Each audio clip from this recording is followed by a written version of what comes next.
This time on 5-Minute Revolutionary, National Socialism American Style. How an essential working principle of National Socialist government has been in place all around us for some time, and why the migrant detention camps are just a natural progression from what we have already been tolerating as a nation. National Socialism. Ew, I know.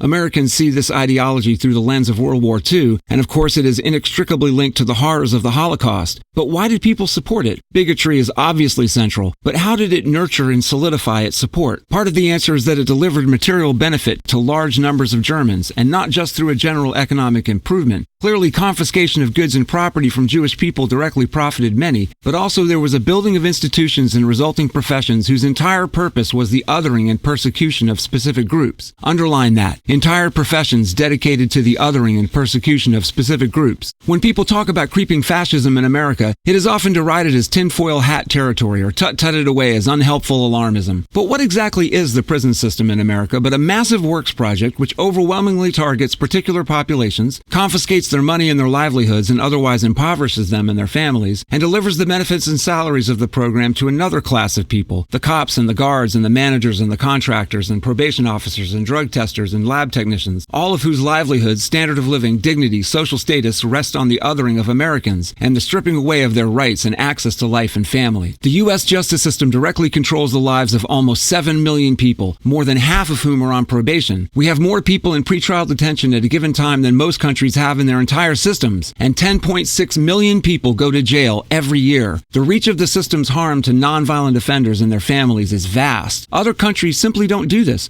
Why do we?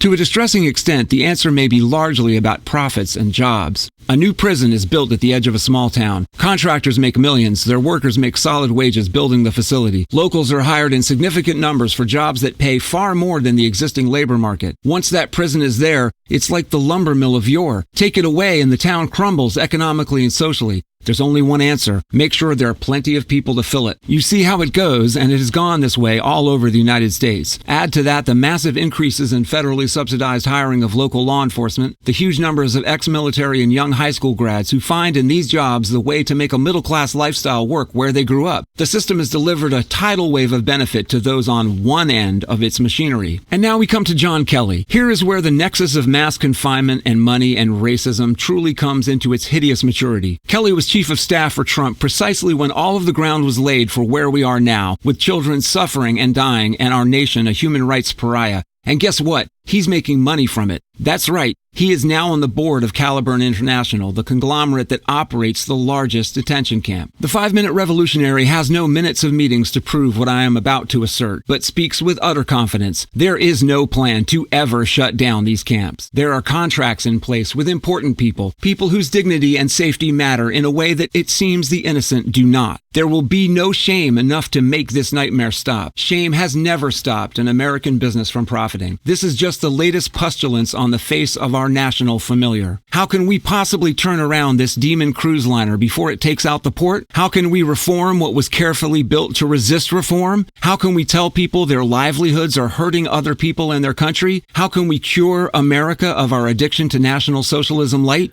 Number 1. The least we can do. Don't support politicians and policymakers who push for more prison construction and harsher sentencing and/or passively accept current immigration policies and practices. These policies are proven failures from a social point of view, and they are boondoggles for corporations and investors. Do support politicians and reformist DAs who want to scale back excessive charges and sentencing for nonviolent offenses, eliminate cash bail and much pretrial confinement, and engage in serious immigration decriminalization and reform. Number 2. This might actually do something. Work for an end to the drug war, the single largest driver of entanglement with the correction system. In your school system as a parent, work against the school-to-prison pipeline that disproportionately targets children of color and marginalized groups. Insist on fair and transparent and non-discriminatory standards and a policy of de-escalation rather than tactical response. It's at the state and local level that your vote and your voice weigh the most. Make yourself heard where you are. Number 3.